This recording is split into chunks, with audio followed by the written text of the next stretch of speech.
नमस्कार दोस्तों, आज की वीडियो बड़ी ही महत्वपूर्ण होने वाली है। इस वीडियो में हम प्रेम विवाह के बारे में डिस्कस करेंगे। प्रेम विवाह यानी कि लव मैरिज। आज के समय ये एक बड़ी ही सामान्य बात हो गई है। प्रेम विवाह करना कोई पहले क्या होता था, 20-30 साल पहले इसको एक बहुत बड़ी बात माना जाता था, लेकिन आजकल ये सामान्य हो गई है। तो हम इस वीडियो में जानने की कोशिश करेंगे कि इस प्रेम विवाह का इतिहास क्या है, प्रेम विवाह की शुरुआत कहाँ से हुई, कितने पुराने समय से यह प्रचलित है, कब ये चर्चा में आया। मैंने लोगों से पूछने की कोशिश की तो किसी ने कहा कि 20 साल से, किसी ने कहा कि 30 साल पहले से ये शुरू हुए हैं। इससे पहले कोई प्रेम विवाह नहीं होता था, सारी की सारी अरेंज मैरिज ही हुआ करती थी। लेकिन जब मैंने इतिहास को खंगाला तो इसका इतिहास बहुत पुराना मिला। दोस्तों, वीडियो शुरू करूँ उससे पहले आपसे रिक्वेस्ट करता हूँ कि कृपया करके अपने इस चैनल को सब्सक्राइब कर लीजिएगा और बेल आइकन जो है उसको दबा दीजिएगा ताकि आने वाली वीडियो आप तक पहुँच सके। धन्यवाद। तो शुरुआत करते हैं। जब हम इतिहास की तरफ आगे बढ़ते हैं तो कुछ फेमस प्रेम विवाह हैं, उनके बारे में हम चर्चा करते हैं। जैसे हमारे हरियाणा के अंदर एक प्रेम विवाह हुआ था चंद्रमोहन जी और फिजा का, और शायद आप लोग जानते भी होंगे यह ज़्यादा सफल नहीं हुआ था, असफल था। उससे पहले एक बहुत बड़े हमारे राजनीतिज्ञ थे पंडित जवाहरलाल नेहरू जी, उनकी बेटी इंदिरा गांधी जी, इनको कौन नहीं जानता। उन्होंने भी फिरोज के साथ प्रेम विवाह किया था जो कि एक दूसरे धर्म से था, और उनकी जो शादी है काफ़ी अच्छी चली और वो वंश अभी तक चलता रहा है। राहुल गांधी जी उस वंश के चिराग हैं, आप सब जानते हैं। उसके और पहले इतिहास में हम कितने ही पन्ने उठाते हैं तो प्रेम विवाह से हमारा इतिहास भरा हुआ हमको मिला। तो हमको जानना है कि प्रेम विवाह की शुरुआत कहाँ से हुई। अगर इतिहास में जानते हैं तो आपको पता है कि शाहजहां, उसने भी प्रेम विवाह किया था। मुमताज से उसने प्रेम विवाह किया और उसकी याद में ताजमहल बनवाया जो कि 7वां अजूबा संसार के अंदर माना जाता है। उनका जो प्रेम था वो विश्व प्रसिद्ध है। शाहजहां के पिता जहांगीर, उन्होंने अनारकली से प्यार किया था। सलीम अनारकली का प्यार किसे नहीं पता, इसके ऊपर कई अच्छी अच्छी फिल्में भी बन चुकी हैं। उससे आगे, उससे पहले हम अगर जाते हैं, फिरोज शाह तुगलक ने हिसार के अंदर रहने वाली गुजरी से प्रेम किया और उससे प्रेम विवाह किया, जिसकी याद में उन्होंने गुजरी महल हिसार के अंदर बनवाया था। पृथ्वीराज चौहान ने संयोगिता से प्रेम विवाह किया था। पृथ्वीराज और संयोगिता का प्रेम विवाह इतिहास के अंदर प्रसिद्ध है। इस वजह से पृथ्वीराज चौहान को तराइन के युद्ध में बहुत बड़ी हानि भी उठानी पड़ी थी। इसके बारे में आपको पता है। इतिहास में और अगर हम और ज्यादा पीछे जाते हैं तो राजा दुष्यंत और शकुंतला, ये भी एक विश्व प्रसिद्ध विवाह है जो कि प्रेम विवाह था। राजा दुष्यंत ने एक ऋषि की कुटिया में रहने वाली लड़की शकुंतला, उससे प्रेम विवाह किया था। तो हमें पता करना है कि सबसे प्राचीन समय कौन सा है जब प्रेम विवाह की शुरुआत हुई। तो सबसे, हमारे संसार के जो सबसे पुराने ग्रंथ हैं हम वहां तक पहुंचे, और संसार के सबसे पुराने ग्रंथ हैं वेद। जो वेद थे वो वैदिक युग के दौरान लिखे गए थे। वैदिक युग को 2 भागों में हम विभाजित करते हैं, पूर्व वैदिक काल और उत्तर वैदिक काल। उत्तर वैदिक काल में वेदों की रचना की गई, या फिर हम कहें कि उनको लिखा गया। उससे पहले वो एक व्यक्ति से दूसरे व्यक्ति तक बोलकर, सुनाकर, समझाकर प्रेषित किए जाते थे, लेकिन जब उनको लिखा गया वो उत्तर वैदिक काल में उनको लिखा गया था। ठीक है। तो उन ग्रंथों के अंदर सर्वप्रथम हमें विवाह के बारे में उल्लेख मिलता है, और वहां पर 8 प्रकार के विवाहों का उल्लेख हमें प्राप्त होता है। तो वे 8 प्रकार के विवाह कौन से थे, और क्या उन 8 प्रकार के विवाहों के अंदर किसी प्रेम विवाह का उल्लेख है, तो ये जानने के लिए हम उन 8 प्रकार के विवाहों की चर्चा करते हैं। तो उस समय जो 8 प्रकार के विवाह थे उनका वर्णन हमें मनुस्मृति के अंदर मिलता है, वेदों में मिलता है। चाणक्य ने जो अर्थशास्त्र की रचना की, उस अर्थशास्त्र के अंदर 8 प्रकार के विवाहों का वर्णन किया गया है। तो उनमें जो सबसे पहला विवाह है वो है ब्रह्म विवाह। जो ब्रह्म विवाह है इसे अरेंज मैरिज भी कहा जाता था और यह विवाह सबसे अच्छा माना जाता था। इस विवाह के अंतर्गत स्त्री यानी कि जो लड़की पक्ष है, कन्या पक्ष है, वो कन्या के सुयोग्य वर की खोज करता था और कन्या और जो वर है दोनों की सहमति से यह विवाह किया जाता था। इसको सबसे अच्छा विवाह माना जाता था। उसके बाद दूसरे नंबर पर जो विवाह है उसको बोला जाता है दैव विवाह। जो दैव विवाह है इसके अंतर्गत घर में यज्ञ करने वाले पुरोहित के साथ अपनी कन्या का विवाह कर दिया जाता था। इसको दैव विवाह कहा जाता था। इसके अंतर्गत क्या होता था कि कोई ऋषि पुरोहित जिसको यज्ञ करने के लिए बुलाया जाता है और अगर वह उस यज्ञ को सही विधि विधान के द्वारा यानी कि उस अनुष्ठान को सही विधि विधान के द्वारा कर देता है तो दक्षिणा के तौर पर कन्या पक्ष यानी कि जो यज्ञ करवाता है वो व्यक्ति अपनी कन्या को दक्षिणा के तौर पर उसे दे देता था। तो इसको बोला जाता था दैव विवाह। इसके बाद तीसरे नंबर पर आता है आर्ष विवाह। जो आर्ष विवाह है इसमें क्या होता था कि वर पक्ष के लोग यानी कि जो लड़का है, लड़के के पिता कन्या पक्ष को यानी कि लड़की के पिता को गाय अथवा बैलों की एक जोड़ी दिया करते थे। जब विवाह होता था तो विवाह के दौरान लड़के पक्ष वाले लड़की पक्ष वालों को दहेज के रूप में कह लीजिए या फिर गिफ्ट के तौर पर कह लीजिए गाय अथवा बैलों की जोड़ी दान में देते थे।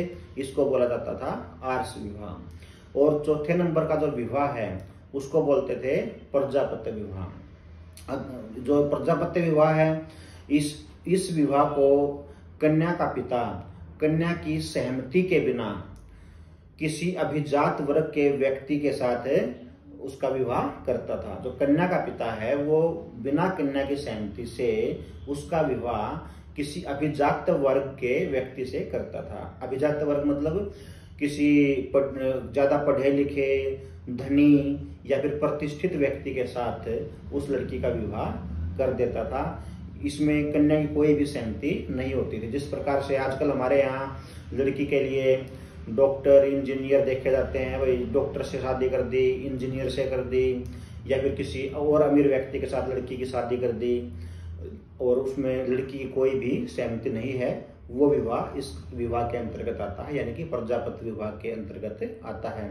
जो ये 4 विवाह है इन चारों को सुयोग्य माना जाता था, मतलब अच्छा विवाह उस समय माना जाता था। उत्कृष्ट विवाह थे ये चारों के चारों। यहाँ तक अगर आपको लगता है कि प्रेम विवाह का कोई उल्लेख हुआ है तो कृपया कमेंट में मुझे बताएं और वीडियो अगर आपको अच्छी लग रही है तो कमेंट में जरूर बताएं ताकि मेरा हौसला बढ़े।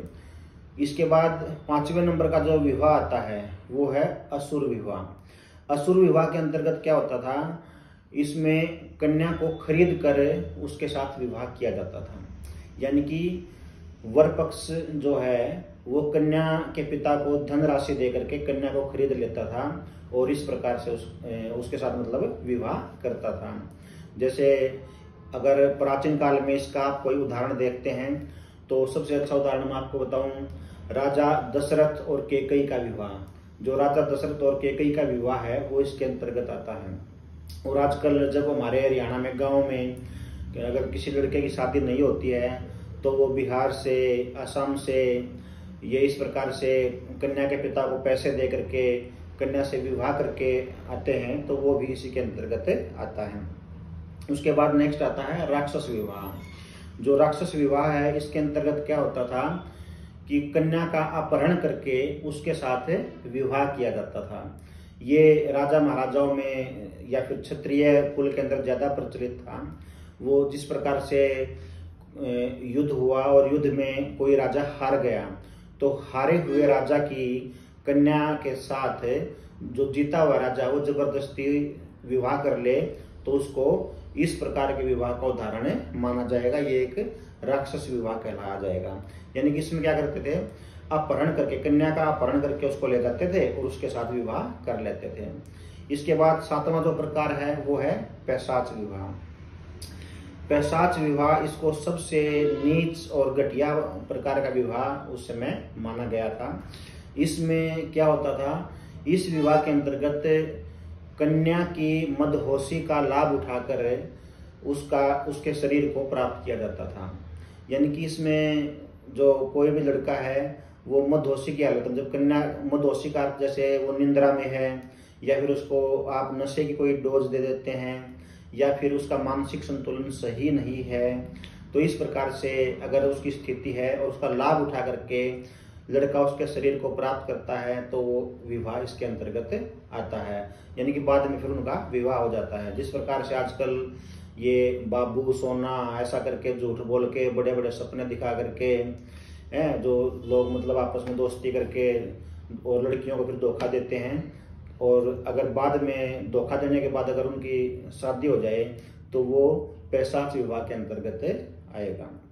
और जी हाँ दोस्तों, 8वां विवाह इसके अंतर्गत आता है जिसका आपको इंतजार है, और वो है गंधर्व विवाह। गंधर्व विवाह को ही प्रेम विवाह कहा जाता है। तो हम जानना चाहते थे कि प्रेम विवाह का इतिहास क्या है, तो वो इतिहास यहाँ तक आता है, हमारे वेदों के अंदर भी प्रेम विवाह का उल्लेख है। इस गंधर्व विवाह के अंतर्गत लड़का और लड़की माता पिता की अनुमति के बिना उनको बगैर बताए छुप छुप के ही विवाह कर लेते थे। उसको गंधर्व विवाह कहा जाता था। और यह विवाह लड़का और लड़की दोनों एक दूसरे के प्रति आकर्षित होकर के किया करते थे, एक आकर्षण के कारण करते थे, और इसी को प्रेम विवाह कहा जाता था।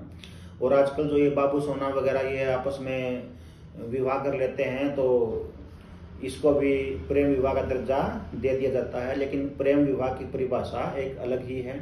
तो ये 8 प्रकार के विवाह वैदिक सभ्यता के दौरान भी प्रचलित थे, और इनके कुछ रूप आज भी जो के तो प्रचलित हैं। कई हमारी जो पुरानी संस्कृतियां हैं उनके अंतर्गत कुछ जनजातियां आज भी इस प्रकार के विवाह करती हैं, वो प्रचलित हैं। इन 8 विवाह के अतिरिक्त 2 और विवाह उस समय प्रचलित थे।